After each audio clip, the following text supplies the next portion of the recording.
नमस्कार दोस्तों, मैं हूं धर्मवीर और आज हम जानने वाले हैं क्या मुझे सत्कर्म करना जरूरी है। मैं योग का विद्यार्थी हूं, तो क्या मुझे सत्कर्म करना चाहिए, ये एक पर्सन विद्यार्थी ने पूछा था। तो देखिए, योग में तो बहुत आसन है, तो क्या आप सारे आसन कर लेते हैं? अगर मैं आपको बोल दूं कि आपको चक्रासन करना है और आपसे होता नहीं है, तो क्या आप करेंगे? ऐसे कुछ मुद्राएं होती हैं, मैं कहूँ आपको कि आपको नहीं, ये मुद्रा, खींची मुद्रा जो है वो करनी है। क्या जरूरी है आपके लिए? क्योंकि विकल्प बहुत है। जैसे मैंने बताया ना, योग के कई मार्ग हैं, जैसे ज्ञान योग है, कर्म योग है, भक्ति योग है, अष्टांग योग है, ध्यान योग है ना, लय योग है। ऐसे कई तरह के मार्ग हैं।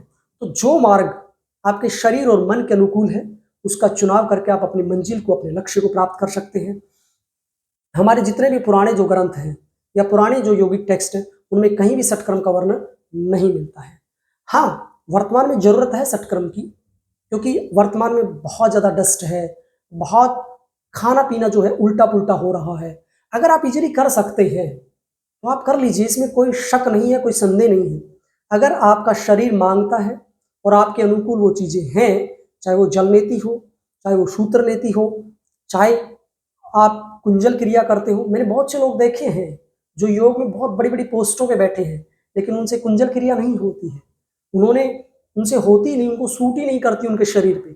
बहुत से लोग हैं जिनसे धोती नहीं होती है, उन्हें सूट ही नहीं करती है। बहुत से लोग हैं जिन्होंने बस्ती नहीं की है, जिनसे उन्हें अच्छा ही नहीं लगता, उनसे होती ही नहीं है। बहुत से ऐसे लोग हैं योग में जिनसे नोली नहीं होती है। तो आप भी मुझे बताइए कि सर, मुझसे नोली नहीं होती है, या मुझसे त्राटक नहीं होता है, या मुझसे ये नहीं होता है। जो भी क्रियाएं आपसे नहीं होती हैं, कौन सी क्रिया आपसे नहीं होती है, या कौन कौन सी क्रियाएं आपसे नहीं होती हैं योग की, तो आप कमेंट बॉक्स में लिखकर जरूर बताएं और इस प्रश्न का भी उत्तर दीजिए। तो बहुत से लोग हैं जिसे कपाल भाती का एक प्रकार है ना, नासिका से लेकर मुंह से पानी निकालना, मुख से लेकर नासिका से निकालना ना, वही उत्क्रम शीतक्रम नहीं होता है। बहुत से लोग हैं जिनसे धोती नहीं होती है, हृदय धोती नहीं होती है। बहुत से लोग हैं जो दंड धोती नहीं कर सकते हैं, है ना। बहुत से लोग हैं जिनसे कुछ आसन नहीं होते हैं, बहुत से लोग हैं जिनसे प्राणायाम नहीं होते हैं, और कुछ प्राणायाम शरीर के अनुकूल भी नहीं है। अगर अब मैं आपसे बोलूं कि आपको ये प्राणायाम भी करना है, ये भी करना है, तो कोई जरूरी नहीं, हो सकता है कि आपको कोई रोग हो, है ना। जैसे आपका बीपी हाई रहता हो, तो फिर आपको सूर्य वेदी नहीं करना चाहिए। तो सीजन के अकॉर्डिंग प्राणायाम बदल जाते हैं, सीजन के अकॉर्डिंग आसन बदल जाते हैं, और आपकी प्रकृति के अनुकूल अनुसार क्या करना है वो भी बदल जाता है, वो शेड्यूल भी चेंज हो जाता है। क्योंकि अल्टरनेटिव योग का मकसद क्या है? तो योग का मतलब योग नहीं है, योग का मतलब उसमें कई चीजें समाहित हैं। उसमें आसन, प्राणायाम, मुद्रा, बंध, ध्यान, सटक्रम, डाइट वगैरह सब शामिल हो जाता है उसमें। तो सबसे पहला तो ये कि आप किस मकसद के लिए आए हैं आप योग में, क्या आपका मकसद है? क्या सटकर्म की क्रियाएं करने से आपका मकसद पूरा हो सकता है, या योग की ये क्रिया करने से ही मेरा मकसद पूरा हो सकता है? मेरा तो ऐसा मानना कतई ही नहीं है। मैंने बताया ना कि बहुत से आसन हैं, बहुत से प्राणायाम हैं, बहुत सी मुद्राएं हैं, बहुत सी ध्यान की विधियां हैं जो सभी नहीं कर सकते हैं, सभी उसके लिए एलिजिबल नहीं है, सभी के लिए उपयोगी नहीं है। तो जो क्रिया आपके शरीर के अनुकूल है, जो आसन, प्राणायाम, मुद्रा, बंध, ध्यान, जो भी ये योग की क्रियाएं हैं, आपके शरीर और मन के अनुकूल हैं, जिसमें आप इजी कंफर्ट फील करें, आप कर सकते हैं, इसमें कोई दिक्कत नहीं है। लेकिन जहां पर भी आपको अनईजी फील हो, आपको अनकंफर्ट फील हो, असहज महसूस हो, अशांति महसूस हो, तो वो क्रिया आपको बिल्कुल भी नहीं करनी चाहिए। हाँ, आप देख सकते हैं, आपसे कुंजल नहीं होता है, आप देख सकते हैं, समझ सकते हैं, टेक्निक जान सकते हैं, विधि जान सकते हैं कि ये क्रिया होगी कैसे, क्योंकि कल आप भी टीचर बनेंगे।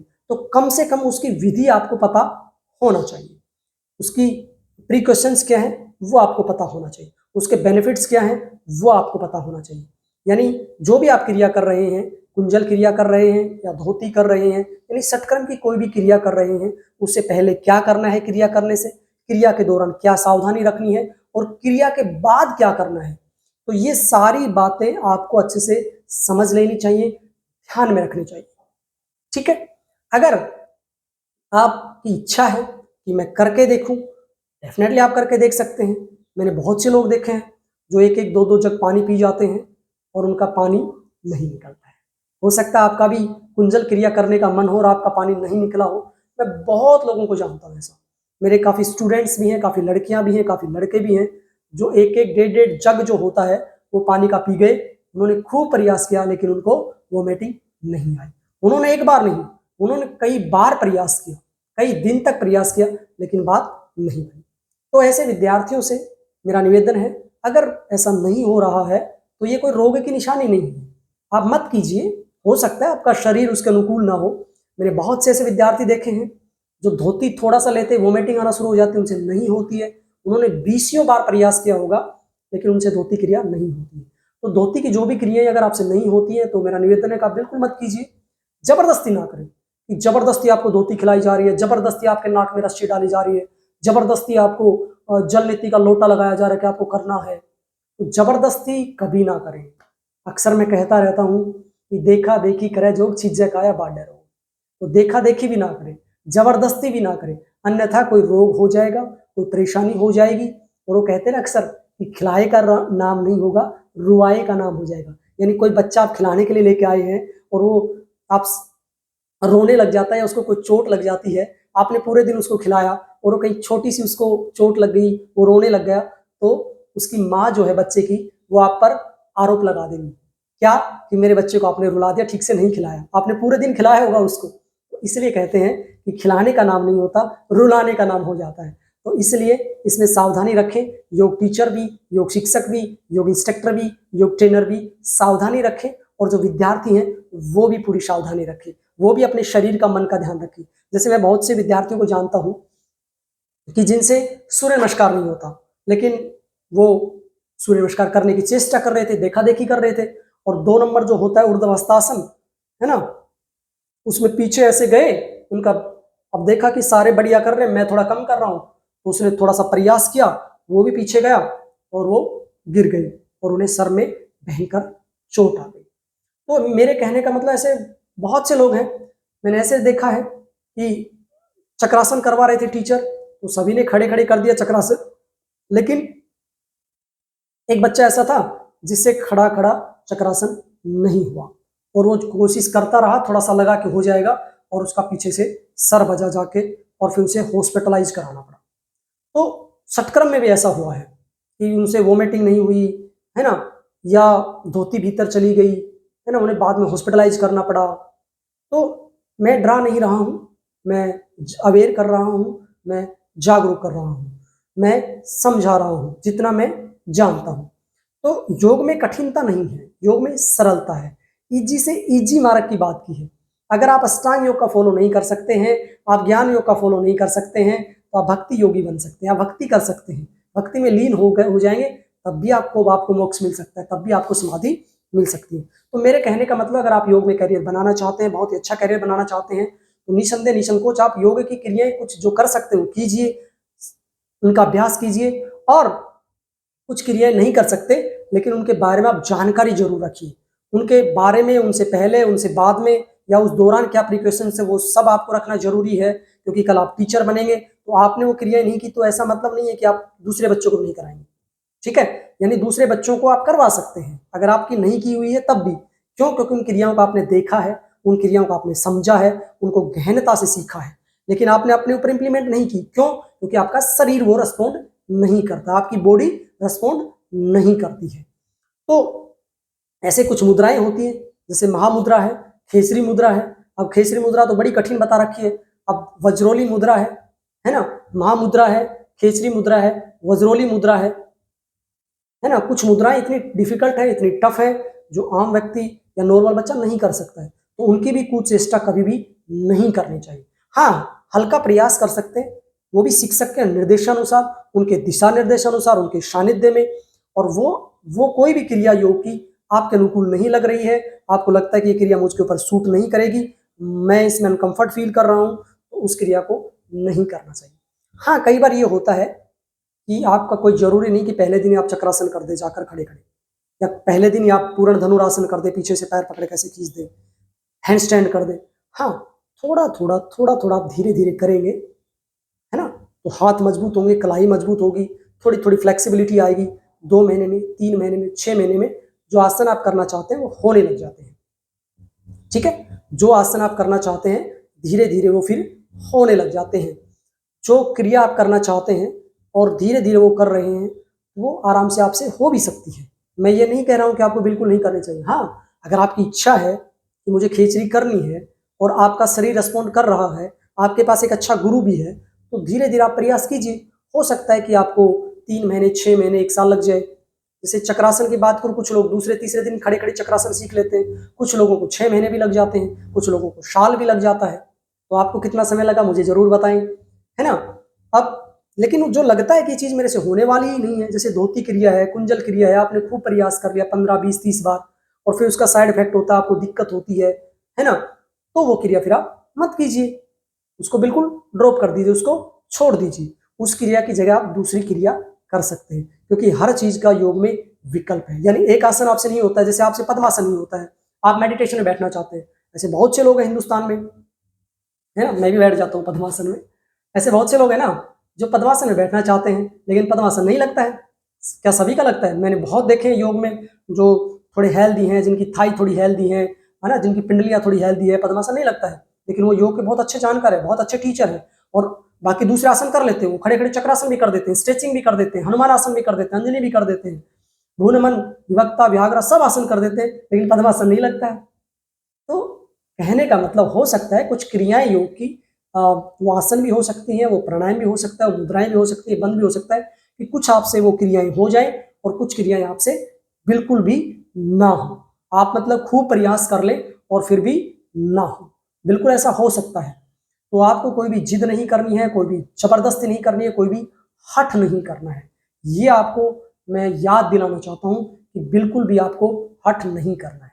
मेन जो टॉपिक था हमारा षटकर्म के ऊपर था, तो यही बात षटकर्म के ऊपर भी लागू होती है। षटकर्म की जो भी क्रियाएं हैं, धोती, बस्ती, नेति, नोली, त्राटक, कपाल भाती।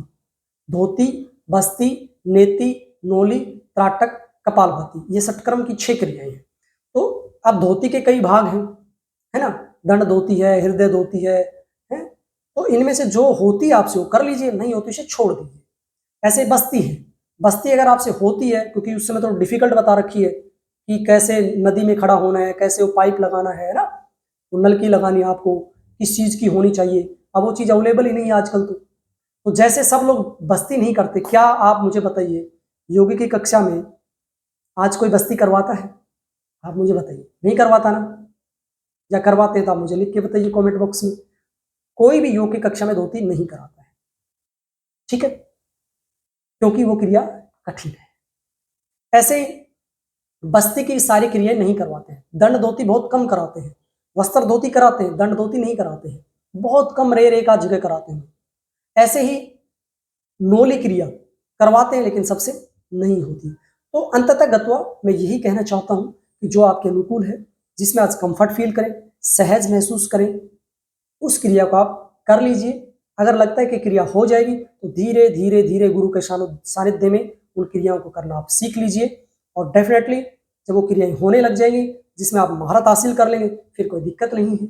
अगर जो क्रिया आपसे नहीं होती है, आपको भी पता चल गया है, आपने काफी लंबा अभ्यास कर लिया है, तो उसको बिल्कुल ही छोड़ दीजिए। आप, कोई जरूरी नहीं है कि योग की षटकर्म की सभी क्रियाएं हम करें, कोई जरूरी नहीं है कि सभी तरह के आसन करें, क्योंकि आसन भी तो हजारों आसन है ना, 84 लाख में से 84, 84 में से 32, 32 में 15, 15 में 4, 4 में 1। आप सिद्ध आसन कर लेंगे, वो सिद्ध हो जाएगा तो उसी में सिद्ध हो जाएंगे आप। ऐसे प्राणायाम भी बहुत हैं, सूर्य भेदी, उज्जाई, शीतली, शीतकारी, भस्त्रिका, भ्रामरी, मूर्छा, प्लावनी, षष्ठकुंभ का, है ना। तो अब कौन सा प्राणायाम आपके अनुकूल है, कौन सा आपको करना है, किस सीजन में करना है, कैसे आपकी प्रकृति, वो आपके ऊपर डिपेंड करेगा। ऐसे मुद्राएं हैं, महामुद्रा, महाबंध, महावेद, खेचरी, उड़ियान बंद, जालंधर बंद, विपरीत करनी, वज्रोली, शक्ति चालिनी। अभी हठ प्रतिपिका में मुद्राएं बताई हैं। अब कौन कौन सी मुद्रा आपके अनुकूल है, किस मुद्रा को आप समय देना चाहते हैं, क्योंकि एक मुद्रा भी अपने आप में आपको पार करा सकती है, ठीक है। एक आसन आपको पार करा सकता है, सिद्धासन सिद्ध कर लो आप पार हो गए, एक मुद्रा कोई भी ले लो आप पार हो गए। मेन मकसद तो वही है ना हमारा, समाधि की प्राप्ति, मोक्ष की प्राप्ति। एक प्राणायाम ले लो, एक मुद्रा ले लो, एक आसन ले लो, एक बंद ले लो, एक कोई ध्यान की टेक्निक ले लो, उसी में आपका गेड़ा पार है, उसी में आपकी नैया पार है। तो मेरा यही कहना है कि कोई ज़रूरी नहीं है कि योग की आपसे सब क्रियाएं हो। आप मुझे बताइए कि आपको कैसा लगा, आपका क्या सजेशन है, आपका क्या सुझाव है, आप भी ज़रूर बताइए। और मुझे ये भी बताइए कि कौन सी क्रिया आपको अच्छी लगती है, षटक्रम की, आसन की, प्राणायाम की, मुद्राएं या ध्यान, और कौन सी क्रिया आपको अच्छी नहीं लगती और क्यों नहीं लगती। तो ताकि आप जो कमेंट करेंगे वो दूसरे लोग भी देखेंगे, उनको भी इसका फायदा मिलेगा। तो आज के लिए इतना ही। आप सबका बहुत बहुत धन्यवाद। आपका दिन